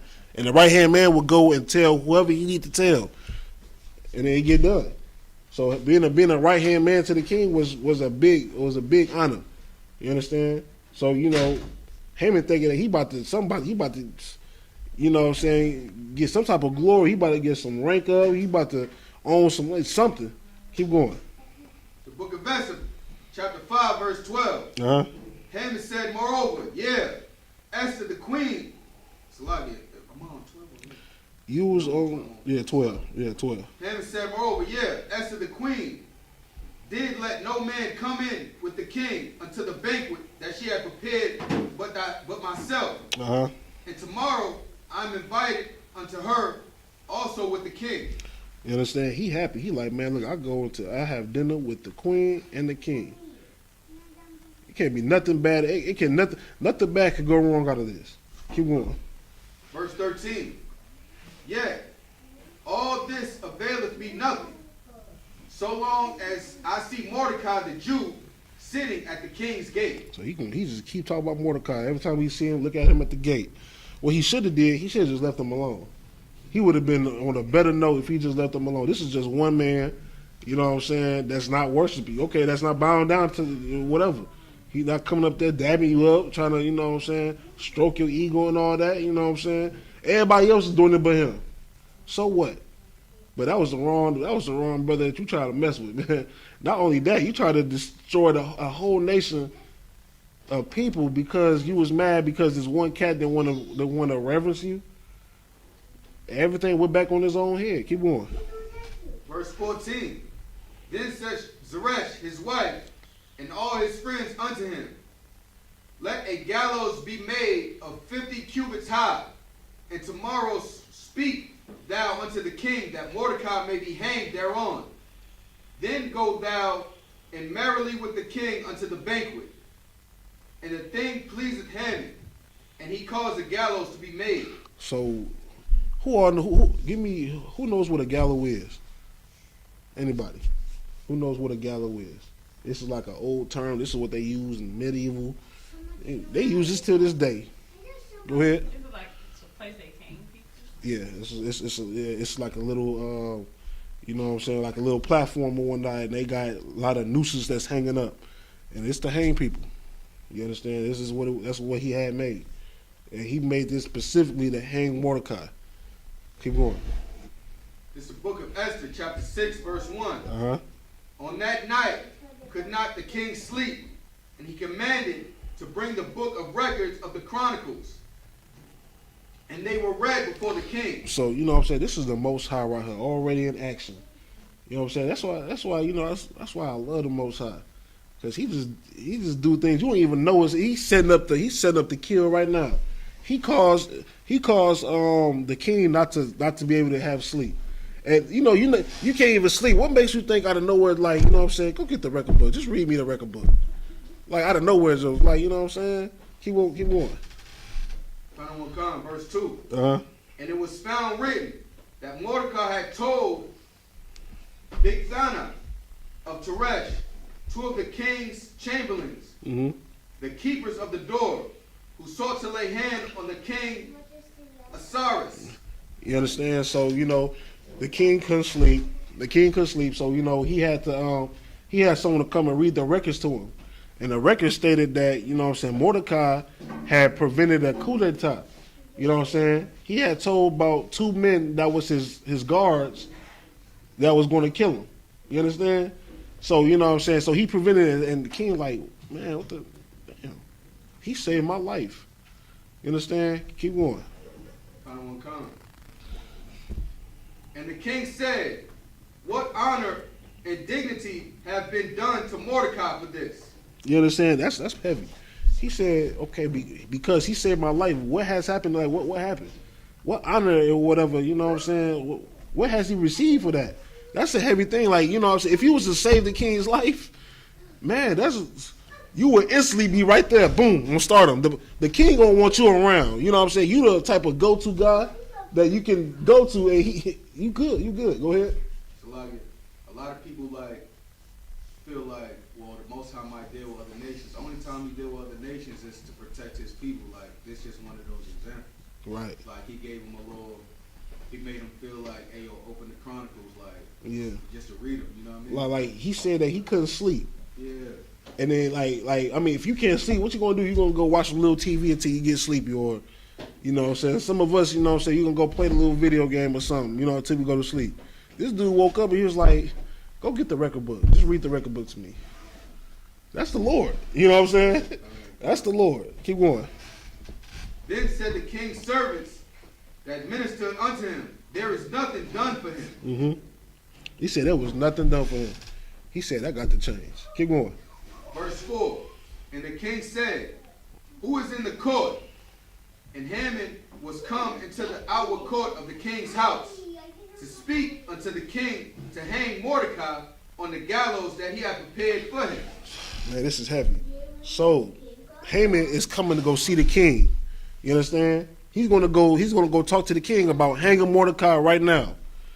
And then the Lord just woke up the king and he talked about, you know what I'm saying, realized that realized that Mordecai wasn't rewarded for thwarting the coup d'etat in his life. You understand? So the king like, well, what reward should we give him for that? He said, who's in the court? So they looked out to see who's in the court. They see Haman walking right in. They're like, yo, come on in, man. King want to talk to you. Keep going. Kind. Verse 6. Mm-hmm. Go ahead. Verse 5. And the king's servant said unto him, behold, Haman standeth in the court. And the king said, let him come in. So Haman came in. So Haman about to come in. He like, man, look, Mordecai need to get hanged. King gonna be like, go ahead and do it, and then it was gonna be said and done. Not knowing that Haman walking in, and the king about to ask him a question like, man, now what should I do to a man that deserves, you know what I'm saying? Like, he didn't help me out a lot. You know what I'm saying? He deserves this and that. You know what I'm saying? What honor should I give him? You know what I'm saying? You about to read it right now. Go ahead and read. Verse 6. So Haman came in, and the king said unto him, what shall be done unto the man who the king delighteth to honor? Right. Now Haman thought in his heart, to whom would the king delight to honor more than myself? Man, that's the spirit of the devil right there. That's the spirit of the serpent. Care about himself, man. Every man for himself. That's how he feel. You know what I'm saying? He always thinking that I'm going to get the glory. You know what I'm saying? Read. Verse 7. And Haman answered the king, for the man who the king delighteth to honor, let the royal apparel be brought, which the king useth to wear. So, you know what I'm saying? Haman about to, since he thinking that the king talking about him, he about to set him out real good. Man, you know, get the royal apparel, you know, get some gold, some treasures, you know, all of that, the whole shebang. The king sitting there like, okay. Go do that to Mordecai. Go ahead. Go ahead, read it. You want to read it. And the horse that the king rideth upon, and the crown royal, which is set upon his head. He said, give him a crown. Give him some nice clothes. All of that. Give him the horse that the king ride upon. That was honor. That was some high honor. Keep going. Verse 9. And let this apparel and the horse be delivered to the hand of one of the king's most noble princes, that they may array the man withal whom the king delighteth to honor, and bring him on horseback through the streets of the city, and proclaim before him, thus shall it be done to the man whom the king delighteth to honor. Keep going. Verse 10. Then the king said to him. So if I could, you know what I'm saying? He's setting up this whole big shebang right here, man. He said, it's let it be a whole celebration. Parade this man up throughout the streets. Let everybody know that the king is delighted in this man, that he has attained the highest honor. You know what I'm saying? What's the highest honor a man can get in the world up in America? You know what I'm saying? Is it like the key to the city or something? The key to the city, in the military, the Medal of Honor. You know what I'm saying? It's like that. You know what I'm saying? You like a hero. And you know what I'm saying? And Mordecai deserved to be a hero. You know what I'm saying? You saved the king's life. You know what I'm saying? Keep going. Verse 10. Then the king said to Haman, make haste and take the apparel and the horse, as thou hast said, and do even so to Mordecai the Jew. Man, he said, okay, now do everything that you just said, doing it to Mordecai the Jew. Imagine how Haman felt right there. He felt like a stupid. He felt stupid right there. He was like, man, I should just close my mouth, man. Keep going. That sitteth at the king's gate, let nothing fail of all thou hast spoken. He said, you better do everything that you just told me. Get the horse, get the clothes, parade them in the street, the whole thing. Keep going. Verse 11. Then took Haman the apparel and the horse, and arrayed Mordecai, and brought him on horseback through the streets of the city, and proclaimed before him, thus shall it be done unto the man whom the king delighteth to honor. You understand? This man has officially became, one of the inner courts of the king. He's on a level of not above Haman. He's in a level above him because he protected the king with his, with the information that he had. You understand? He saved the king's life. So he on the level above Haman. And Haman Imagine he just, like how he just feeling. He wanted to kill, he went up to the king, to go to the king to have this man killed. You understand? He wanted to have this man killed, but guess what? He going to the king, and the king telling him, let me ask you a question. What should I do to the man that I want to honor, whatever? Haman thinking about himself.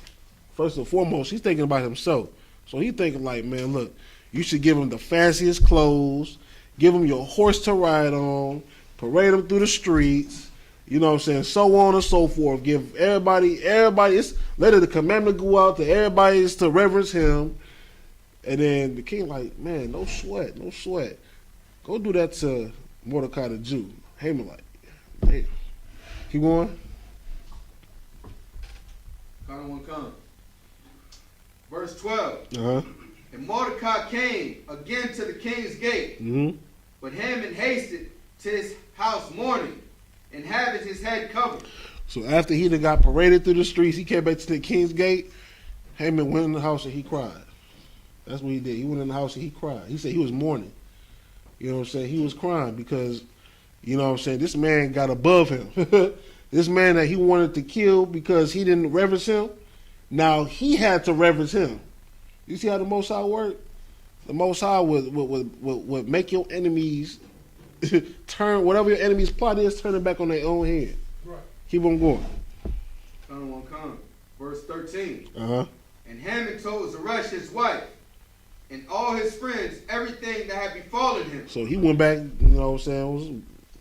with his wife and everything. It was like, you know what? Man, guess what happened to me? I don't know what to say. You know what I'm saying? He did damn near set it up himself. You know what I'm saying? He thinking that, his rewards, he like the glory is supposed to belong to him. The rewards is going to go to him. He's thinking about himself. Not knowing that the king had Mordecai in mind. Go ahead. Come. Verse 13. And Haman, Salaki. Mm-hmm. And then said his wise men and Zeresh his wife unto him, Right. if Mordecai be of the seed of the Jews, before whom thou hast begun to fall, thou shalt not prevail against him, but shalt surely fall before him. Man, and what's so heavy is everybody at this period, man, everybody know who the Jews are, you know what I'm saying? Everybody know that at this point we already established ourselves in the earth. You understand? The Most High already established us.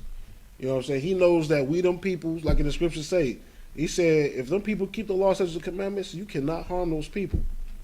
But if they don't keep the law, statutes, and commandments, then you can do whatever. At this point in time, we keeping the law, statutes, and commandments. How you know we keeping the law, statutes, and commandments during this time? Anybody? Like, Go ahead. was it because the Most High put the spirit on the king to favor Mordecai? Or to look into the books and all that? Nah, that's not technically it. If you was here, I mean, you would have heard, you know what I'm saying? Who was in the class heard the answer. You know what I'm saying? So, anybody else? How do they know, how do you know that we keeping the laws during this period of time?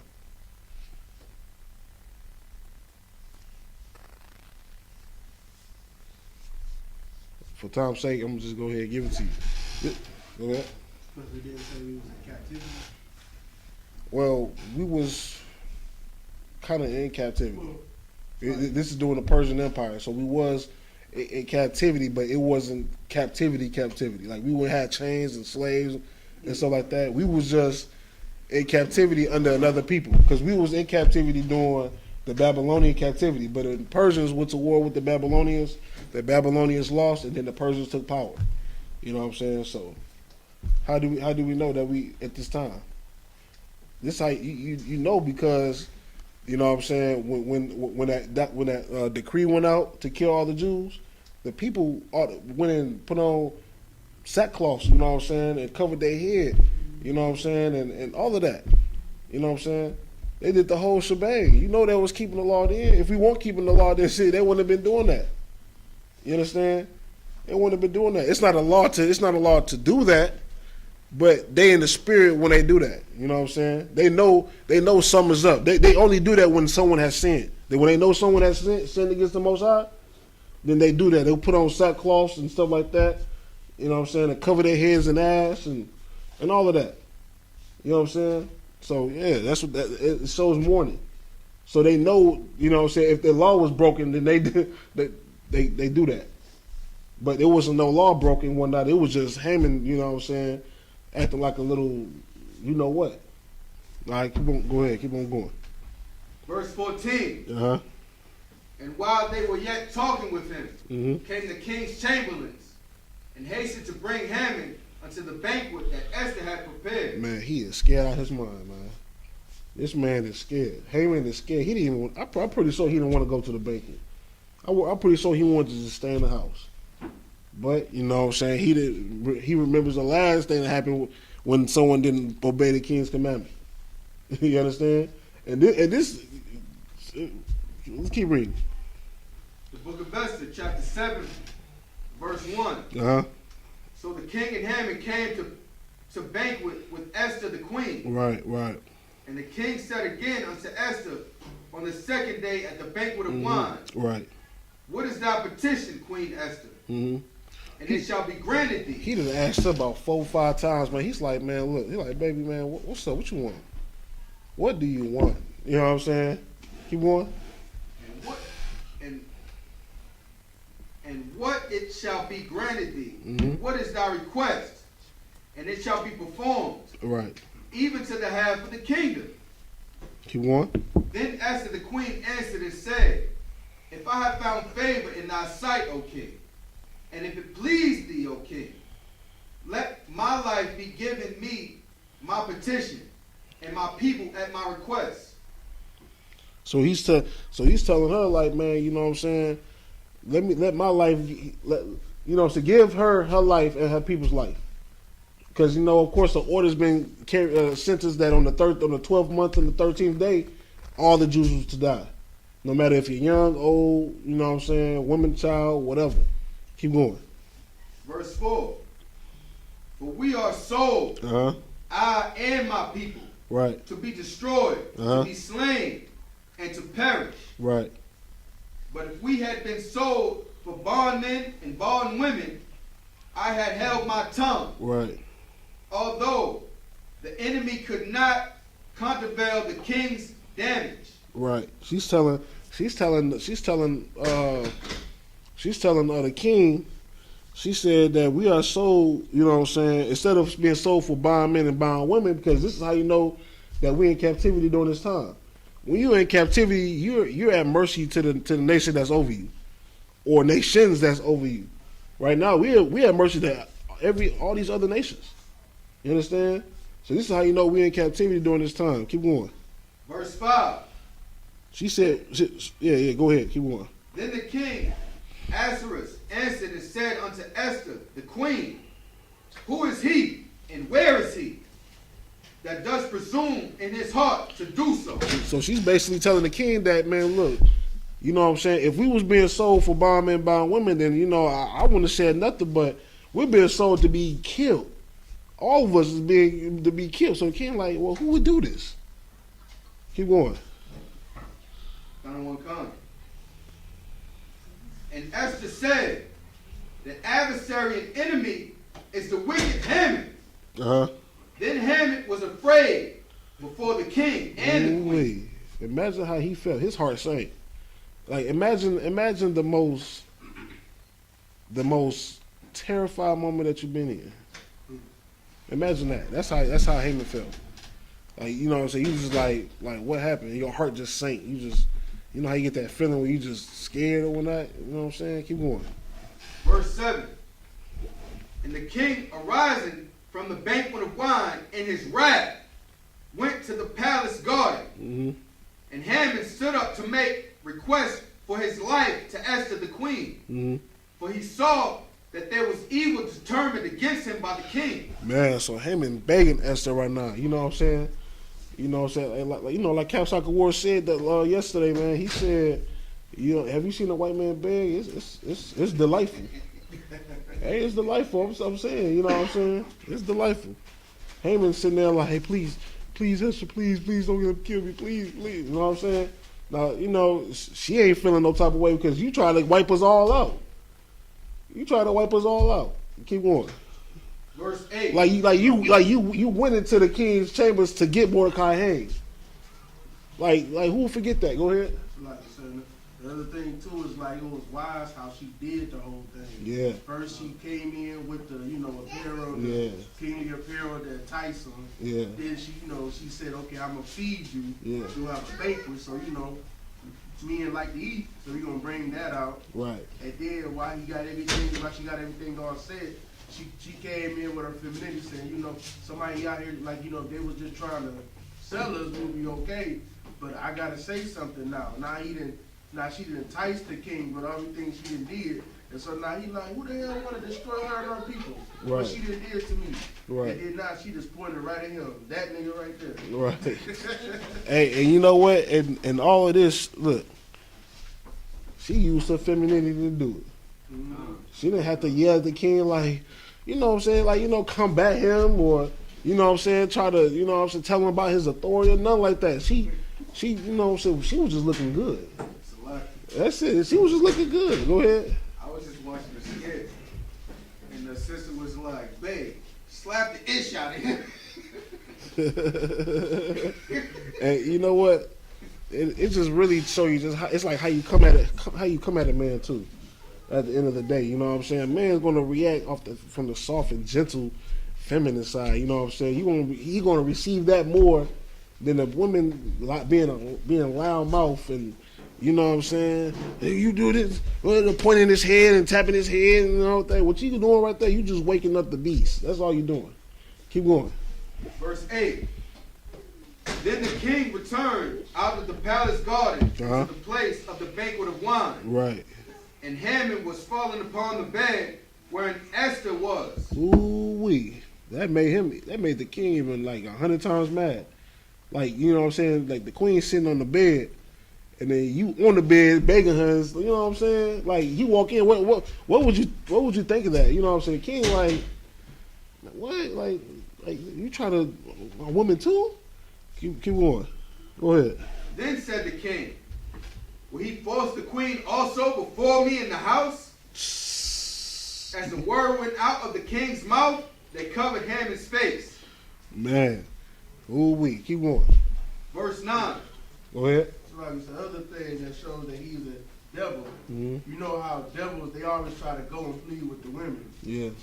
You know that? Yeah. He went to the women. He didn't even go to the king and say, I'm sorry, sir, I didn't mean it like that. He go to the women because he feel like he can convince her. Yeah, You know what I'm saying? yeah. You know what? And that plays right back into the garden. Yeah. You know what I'm saying? That goes right back to the garden. He didn't go to Adam. Adam would have been like keeping the Lord told me to do something else, and I ain't worried about you. He went to Eve. You know what I'm saying? Eve was sitting there listening like, okay, you said I'll be a God? Okay. You know what I'm saying? Okay, that sounds nice. It is what it is. You know what I'm saying? That's why you guys just be careful, man. You know what I'm saying? This also goes back to Saul, you know what I'm saying, not destroying Agag and his people when he had a chance. It's just about, you know what I'm saying, following orders, man. That's it. Go ahead. Verse 9. And Harbonah, one of the chamberlains, said before the king, Mm-hmm. Behold also the gallows 50 cubits high, which Haman had made for Mordecai, who had spoken good for the king, standeth in the house of Haman. Then the king said, Hang him thereon. Man, so this gallows that Haman had built for Mordecai to hang Mordecai on, man, what the scriptures say, man? The scriptures say that, you know what I'm saying, whoever's, you know what I'm saying, I'm paraphrasing that, your enemies, you know what I'm saying, whatever, it'll come back on their own head. You know what I'm saying? That's exactly what happened to Haman. Haman had built this gallows for the purpose of hanging Mordecai, and then the king had him hanged on in the stand. That's iron. That's called irony right there. Go ahead. Like it, I'm paraphrasing another one to say, he who had diggeth a pit shall fall therein. That's what Haman did. By messing with Mordecai, all Haman did was just dig himself a deeper hole. That's it, deeper hole. You dug you a hole you couldn't get out of once you built them gallows, and you went to go try to tell the king to get Mordecai hanged on them gallows. Keep going. Verse 10. So they hanged Haman on the gallows they had prepared for Mordecai. Mm-hmm. Then was the king's wrath pacified. That was shit. That was the end of Haman right there. That was the end of that. You understand? Keep going. The book of Esther, chapter 8, verse 1. Uh-huh. On that day that the king Ahasuerus Mm-hmm. give the house of Haman the Jews' enemy unto the queen Esther. Right. And Mordecai came before the king, for Esther had told he was unto her. Right. For Esther had told what he was unto her. Right. You know Verse what I'm 2. saying? So Mordecai, so Esther told the king that, you know what I'm saying, this is my uncle right here. You know what I'm saying? He raised me up, you know, all of that. And then, you know, the king gave Mordecai the house of Haman, everything he owned. Of course, right here, you know what I'm saying, everybody got hanged, you know what I'm saying?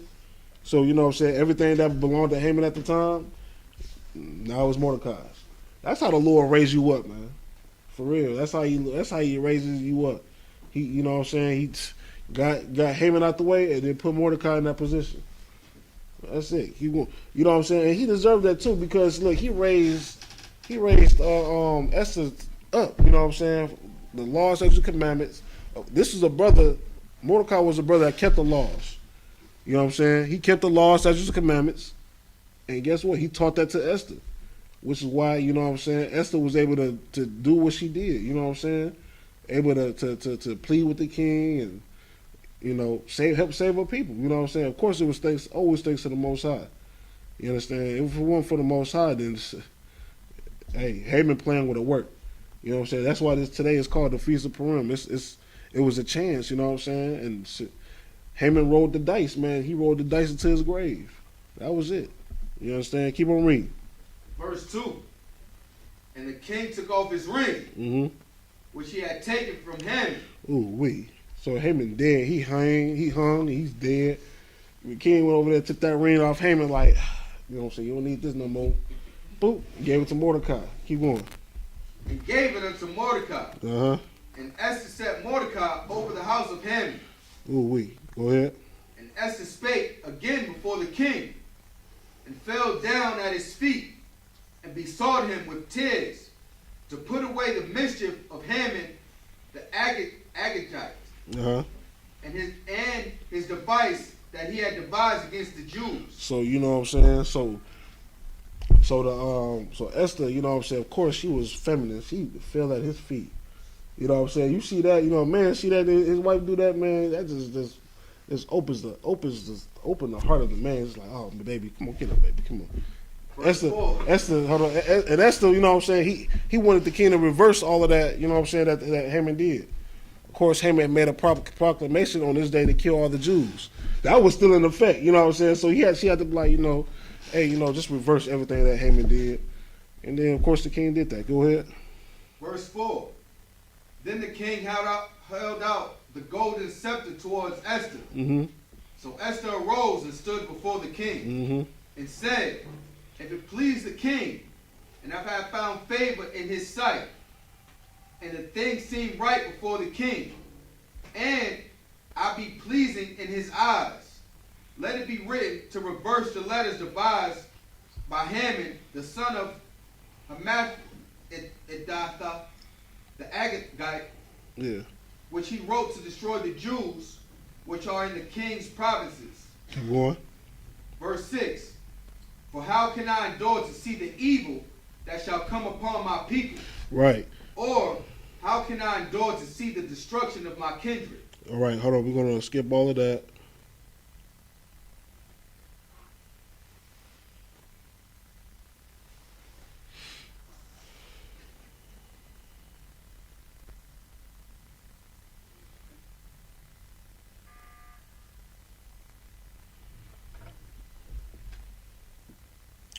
Salakia. Verse 11, sir. 1 second. Was that 8 and 11? Yeah, go ahead. Yeah. Book of Ezra, chapter 8, verse 11. Wherein the king granted the Jews which were in every city to gather themselves together and to stand for their life, to destroy, to slay, and to cause to perish all power of the people and province that would assault them, both little ones and women, and to take spoil of them for prey. Look, the Lord used the king to make a proclamation that the Jews had all rights to assault and destroy anybody that come against them. Now, this is the king said this, man. The king, this is a law that went out through the land. Everybody stop messing with them. You know what I'm saying? That's it, man. I mean, this is the Lord right here, man. Lord is working all of this. You know what I'm saying? Like, imagine that, like, you know what I'm saying, from the start to finish. You know what I'm saying? From Haman building the gallows and whatnot, from Haman, you know what I'm saying, being mad at Mordecai from not worshiping him, bowing down and reverencing him, all the way into his demise. That was the Lord, you know what I'm saying, pulling all the strings. He just used, you know what I'm saying, Esther and Mordecai. You see what I'm saying? Keep going. Verse 12. Upon one day in all the provinces of King Ahasuerus, namely, upon the 13th day of the 12th month, which is the month Adar, the copy of writing for a commandment to be given in every province was published unto all people, and that the Jews should be ready against that day to avenge themselves on their enemies. So it's a proclamation. Instead of all the Jews dying on that day, the Jews was to avenge themselves on their enemies. So it was man, imagine that. You know what I'm saying? Like, everybody that these other nations that was messing with them, it was all free reign then. You know what I'm saying? Keep going. Come. Verse 14. So the posts that rode upon the mules and the camels went out, being hastened and pressed on by the king's commandment. And the decree was given by Shushan, the palace. And Mordecai went out from the presence of the king in royal apparel of blue and white, and with a great crown of gold, and with a garment of fine linen and purple. And the city of Shushan rejoiced and was glad. Right. And the Jews had light and gladness and joy and honor. Just to shorten that, you know what I'm saying? I mean, you know what I'm saying? Happily ever after. You know what I'm saying? I mean, what else can I say? You know what I'm saying? You go to chapter 9, and let's get what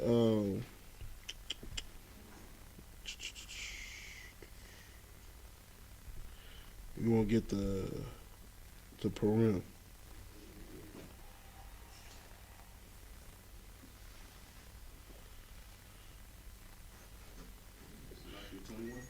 Start at 17. The book of Esther, chapter 9, verse 17. And on the 13th day of the month of Adar, and on the 14th day of the same rest day, Mm-hmm. and they made it a day of feasting and gladness. You understand? The 13th day and the 14th day. You understand? Keep going. But the Jews that were at Shushan assembled together on the 13th day thereof, Mm-hmm. and on the 14th day thereof, Mm-hmm. and on the 15th day of the same day they rested, Mm-hmm. and made it a day of feasting and gladness. You understand? They feasted, which is why we feasted yesterday and why we feasted today. Keep going. Verse 19. Mm-hmm. Therefore the Jews of the villages that dwelt in the unwalled towns Mm-hmm. made the 14th day of the month of Adar a day of gladness and feasting, Mm-hmm. and a good day, and of sending portions one to another. Mm-hmm. And Mordecai wrote these things, and sent letters unto all the Jews that were in the provinces of King Ahasuerus, Mm-hmm. both nigh and far, Keep going. to establish this among them, that they should keep the 14th day of the month of Adar, and the 15th day of the same yearly. Right. You understand? I mean, yeah, that's Purim for you, man. You know what I'm saying? Because you know what I'm saying. The Lord again gave us rest from our enemies, and again the Lord protected us from our enemies. You know what I'm saying? And not only that, destroyed our enemies too. Not only destroyed Haman, but instead of the Jews dying on that day, shit, we could have. That was the day for us to go avenge ourselves on our enemies. So everybody that was messing with us during that time, it was all out. We had all rights to go and do whatever, you know what I'm saying, assault them or whatever, you know what I'm saying. But keep going. Come.